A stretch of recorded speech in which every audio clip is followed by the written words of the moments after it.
And AOL has hired former Yahoo executive Brad Garlinghouse to run the company's email group and beef up its presence in Silicon Valley. Garlinghouse might be best known for calling attention to major problems at Yahoo in a 2006 internal memo. That paper was referred to as the Peanut Butter Manifesto because it claimed the company had spread itself too thin. Since then, Yahoo has changed CEOs twice. Since leaving Yahoo last year, Garlinghouse has been an advisor at private equity firm Silver Lake Partners. And coming up, is it time to ditch the dollar? The United Nations calls for a new global currency. So could this herald the biggest overhaul of the world's monetary system since World War II?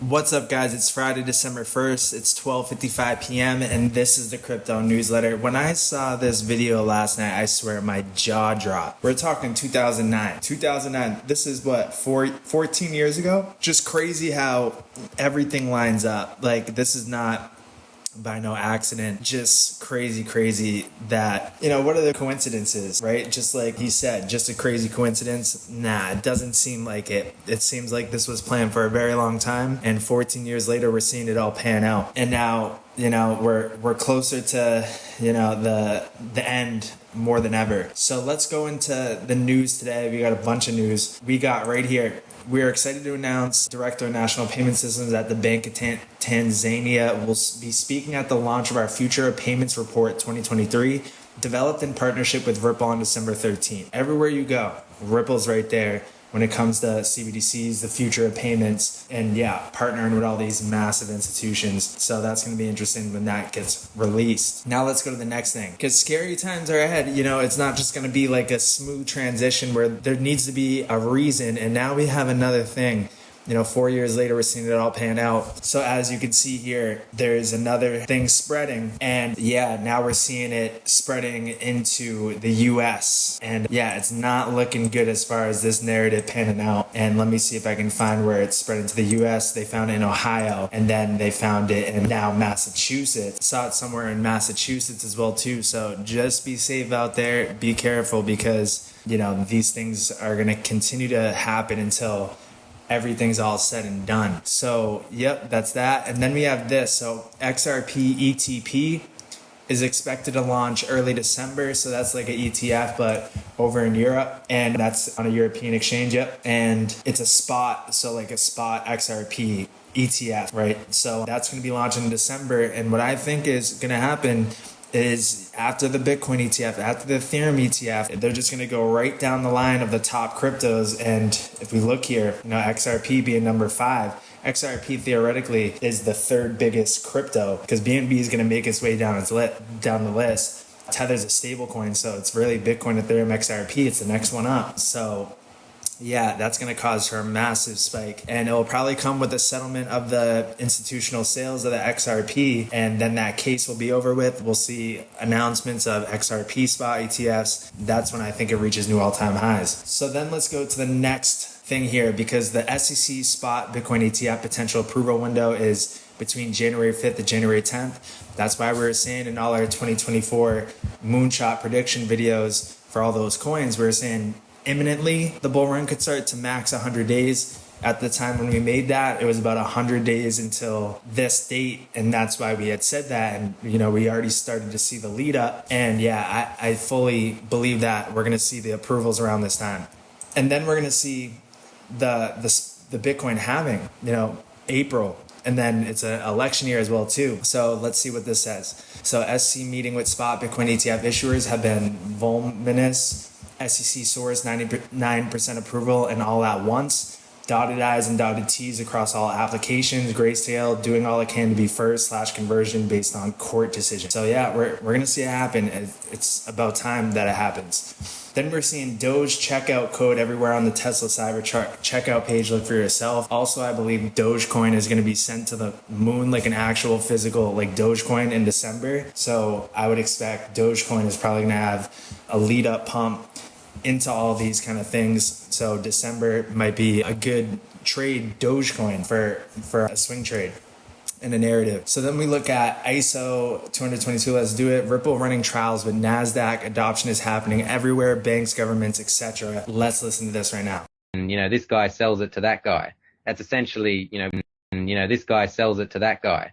That's essentially, what the stock exchange does. So if you can have a common ledger to be able to exchange those IOUs at, then that certainly makes sense. And there's examples of Korean banks partnering with local, Bitcoin companies for the settlement.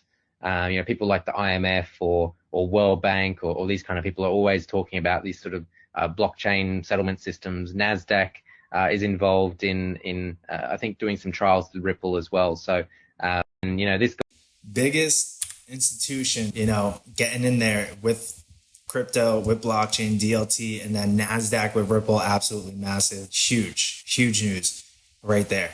So then we got the next thing, which is David Marcus. He was running the Facebook's Libra project, which was Facebook's stablecoin. They trashed that back in 2019 or 2020. But what he said here, and Flair kind of quoted it, was it would do a lot of good if we figured out ways to unlock all that Bitcoin liquidity for all kind of VM apps in a way that's not wrapped Bitcoin. And Flair just launched F assets with Bitcoin being capable to, release that trapped value. So let's hear what he's got to say. And, Flair, I still think it's going to be big.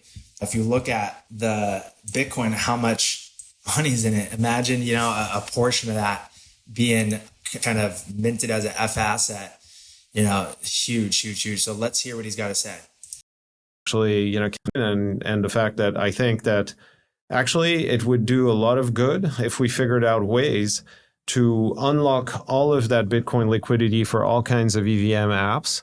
In a way that's not wrapped Bitcoin, in a way that's actually, can we actually build an effective ways to bring all of the innovation, all of the energy, all of the technological advances that are happening on Ethereum and Bitcoin liquidity together?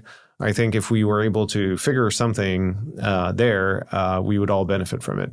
And now we got it. So like F assets right here, Bitcoin's one of the ones. Yeah. So the F asset systems developed by Flare Labs allows non-smart contract tokens such as XRP, Bitcoin, and Doge to be used trustlessly within smart contracts on Flare. So more than 70% of the total value of blockchain assets do not have smart contracts and are therefore unable to participate in the decentralized economy. By minting these non-smart contract tokens into F assets, you'll be able to put them to work earning yield or rewards in decentralized applications on the Flare network. Once the F assets are on Flare, you'll be able to bridge them to other networks via Layer Cake. And then it tells you how. And for F assets, enable smart contracts for tokens without them, unlock asset value. Bitcoin right there, trustless, lower risk, earn rewards. Writing's on the wall here, writing's on the wall. Then we got this right here. So you'll want to read XRP mentioned 111 times in the Federal Reserve 584-page document investigating CBDCs. Is this the XRP smoking gun everyone is waiting for, as XRP being the chosen one? There's arguments against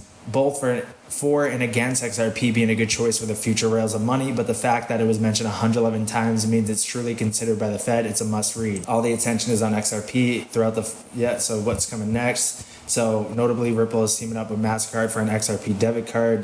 So that's crazy. 111 times in that document, Federal Reserve. But XRP, XLM, those are the chosen ones. And I was actually going through and listening to the video that I did about a year ago on Kendra Hill. So right here, XRP, XLM Conspiracy, Kendra Hill Crypto Newsletter. If you haven't seen that video yet, you must. It's such a good video. I'll put the link to that video in the description of this one. But this was such a good read, and everything that was kind of predicted in this video. I mean, this was back 2018, 2019, like the blog posts that I was reading off, but you're seeing it all pan out today. That's for sure. You're seeing it all pan out. Very good video. Watch that one. Let me know what you think about that. And let me know if you found Stargate through watching this video a year ago. I might do a round 2 of this Kendra Hill video. Let me know if you want to see that. But yeah, so that was that. And then, you know what they're calling it? White lung. So yeah, be careful out there, folks. Be careful. But let's see if there's anything else here. Oh, okay. So this is one thing. So the world of artificial intelligence and crypto will intersect in the future throughout autonomous AI agents. Coinbase CEO said, I believe that a big narrative this run and some of the top performing coins will be the coins that are AI, big data, because it is embodying that intersection of AI and crypto and blockchain and DLT. So yeah, definitely keep your eyes out on those coins. But I think that's going to be it. That's the crypto newsletter today, guys. I'll see you in the Discord. Link is in the bio from that. And I'll do a deep dive today as well too. We're getting back to the market updates, newsletters, deep dive. So I'll see you in the next video and in the Discord.